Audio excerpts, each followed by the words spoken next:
A state of calamity currently in place for parts of northern Mindanao following torrential rainfall from the shear line that has been continuing to impact this area. Remember, the same areas a year ago today were just recovering from Super Typhoon Odette. Now, this is not a typhoon by any means, but what we are seeing out here is basically this long stretch of precipitation, all thanks to those northerly winds smacking into it, bringing very frigid temperatures as far as the Philippines is concerned for Luzon, as far south as Cebu into Mindanao. Well, that interaction between that and what we are seeing as far as the tropical air, it's colliding, firing up these thunderstorms, which have been persistent over several days and creating the flooding we have been seeing out here. And in some of these storms, torrential short-term bursts of rain.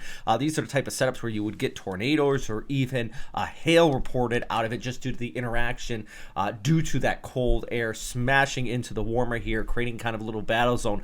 Different dynamics from a typhoon, but still in the end a state of calamity here in northern Mindanao because of that heavy rainfall and the flooding which has been taking place. And there's still more in the forecast here. That shear line continuing to impact this area. An additional 100 millimeters of rainfall or possibly more can be seen through today heading into tomorrow.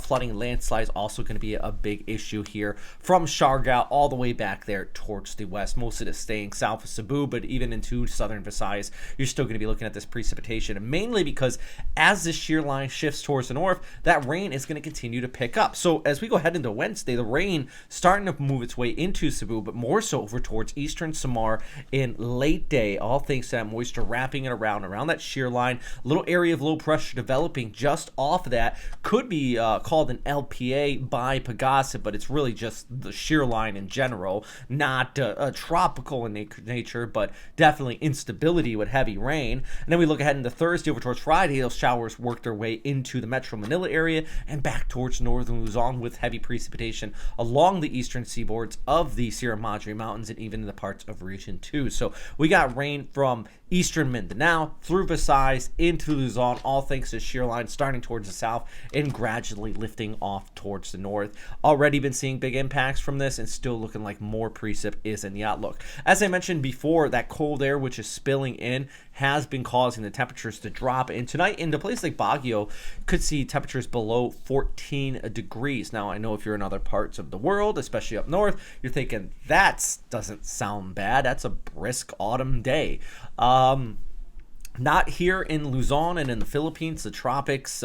Just the temperatures are that cold are definitely noticeable on people, wildlife, just everything in general. And same thing goes here for Mindanao. I mean, you have some of these temperatures out here in La Trinidad, 15 degrees. My goodness, this is exceptionally chilly for an area which is just a few latitudes away from the equator.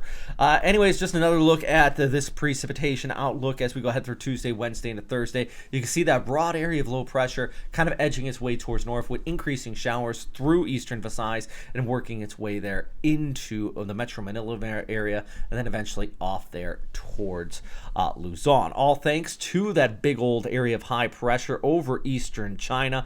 That cool air continuing to bring sea-effect snowfall to Japan and just wrapping around. But as that high pressure weakens, that is going to allow that shear line to lift towards the north. So that's why we're seeing a bit of a change here as we go ahead over the upcoming days. Waves also continuing to be a big factor out here. Definitely high surf, still a major concern for the southern Japanese islands all the way down towards Vietnam. I'll get to the local forecast here in just a second. Just want to say a big shout out to everybody on Patreon who continues to support this channel. Can't thank you guys enough. If you guys want to help out this channel, let me know. I'll never put anything behind a paywall, but just making these graphics possible, it's always a big thanks. All right, so Davao, 32 degrees here on your Wednesday. Same over towards Cagayan de Oro.